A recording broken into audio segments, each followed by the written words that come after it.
दोस्तों नमस्कार। कुछ अपडेट्स आपसे शेयर करने हैं। जी हाँ, आज दिल्ली हाई कोर्ट में बहुत ही महत्वपूर्ण एक केस लगा था।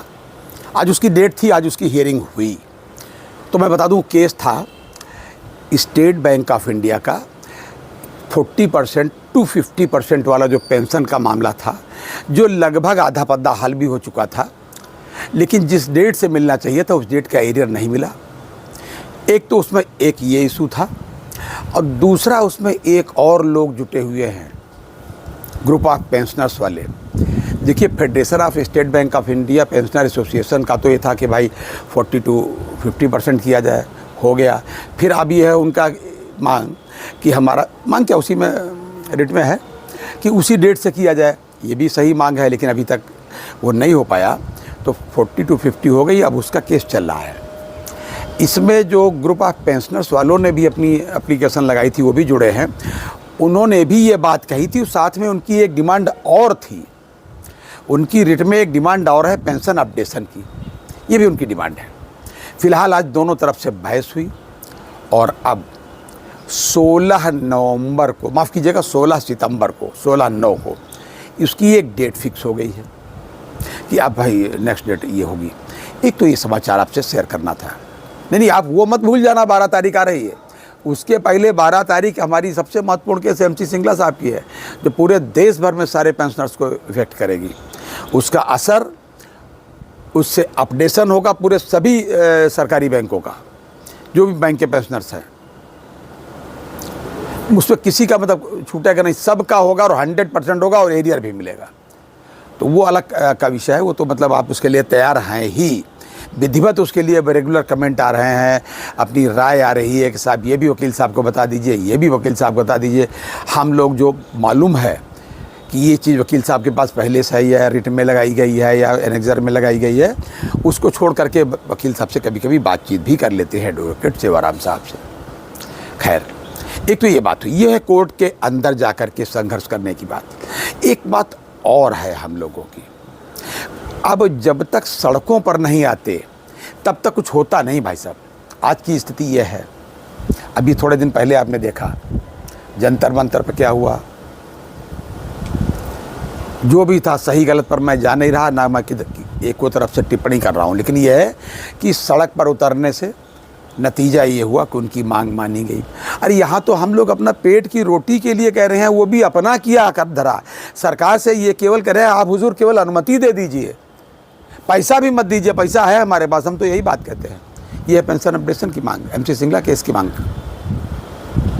लेकिन आज जो अभी और तरीके अपनाए गए हैं रिटायरीज़ की तरफ से, सब लोग अपनी अपनी तरफ से, सभी लोग रिटायरीज़ जितने हैं वरिष्ठ हमारे, वो सब अपने अपने तरीके अपना रहे हैं, मेहनत कर रहे हैं। घर कोई नहीं बैठ रहा। इसी क्रम में मैं आपको बता दूं कि AIBRF से जुड़े हुए कुछ लोग, ढेर सारे लोग बल्कि यूँ कहें, उन लोगों ने दिल्ली का, नई दिल्ली का जो रेलवे स्टेशन है, रेलवे स्टेशन का जो सामने का साइड है उसको पहाड़गंज कहते हैं। बहुत ही औद्योगिक टाइप, औद्योगिक का मतलब मार्केट बहुत बड़ी है, ढेर सारी उसमें बैंकें भी हैं, तमाम दुकानें, तमाम बिजनेस प्रतिष्ठान है वहाँ पर उन्होंने एक मांग रखी, प्रदर्शन किया, एकदम चुपचाप, कोई शोर शराबा नहीं भाई साहब। मैं वीडियो के अंत में वो फ़ोटो डाल दूँगा। 2 तख्तियाँ, 2 तरीके की उनके पास थी, एक पेंशन अपडेशन की और एक भाई साहब जो है निःशुल्क हेल्थ इंश्योरेंस की।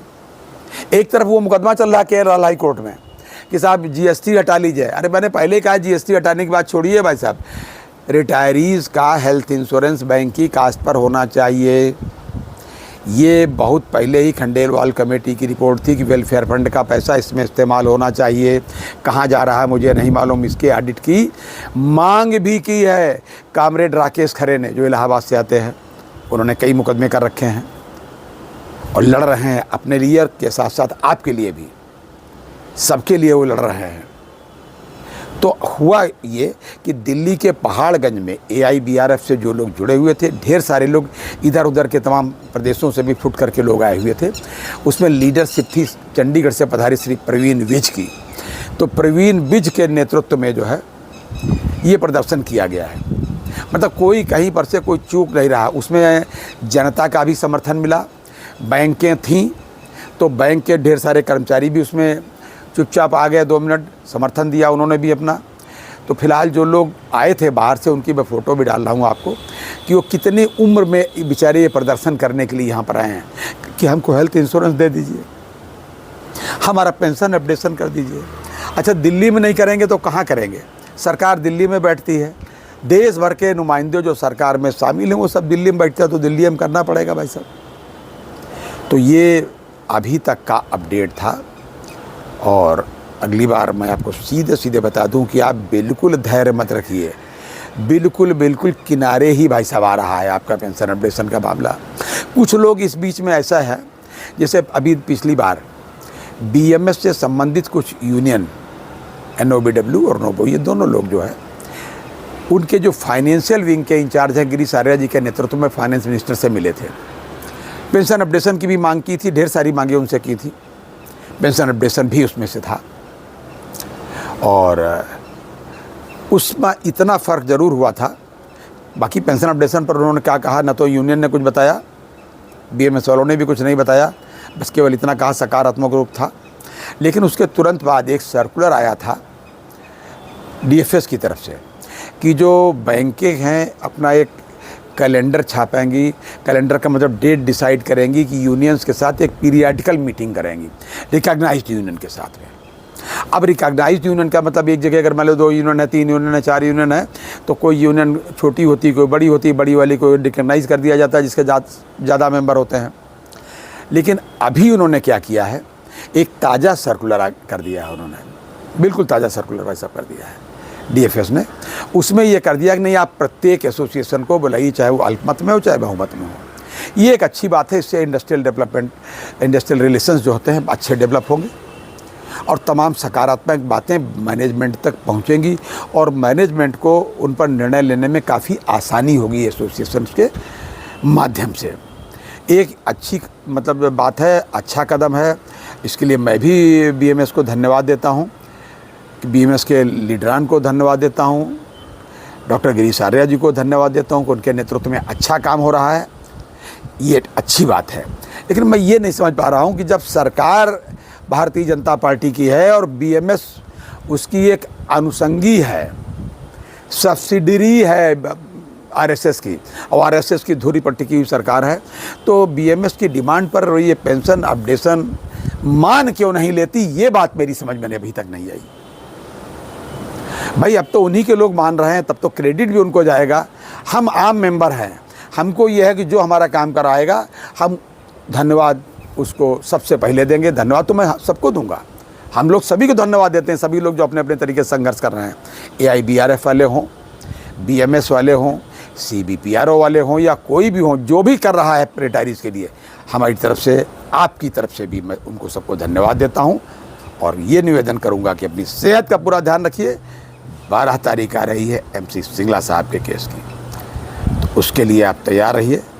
तमाम कमेंट लोगों के आ रहे हैं। एक चीज़ मैं एक रिक्वेस्ट और कर दूँ आपसे, कुछ लोग ऐसे हैं सोशल मीडिया में, यूट्यूब पर भी है कुछ लोग ऐसे, जो रिटायरीज तो छोड़िए, बैंक के एम्प्लॉइज़ भी कभी ना है ना रहे, उनकी उम्र भी बताती है, लेकिन वो दिन भर कैलकुलेशन करके बैंक का बताया करते हैं, अगर हो जाएगा तो इतना होगा, हो गया होता तो इतना होता, दिन भर उसी में जूझे रहते हैं। मतलब वो लगता है कि उनका उद्देश्य वीडियो मेकिंग है, उनका फैक्ट से कोई मतलब नहीं, संघर्ष से तो दूर दूर का कोई बात नहीं है।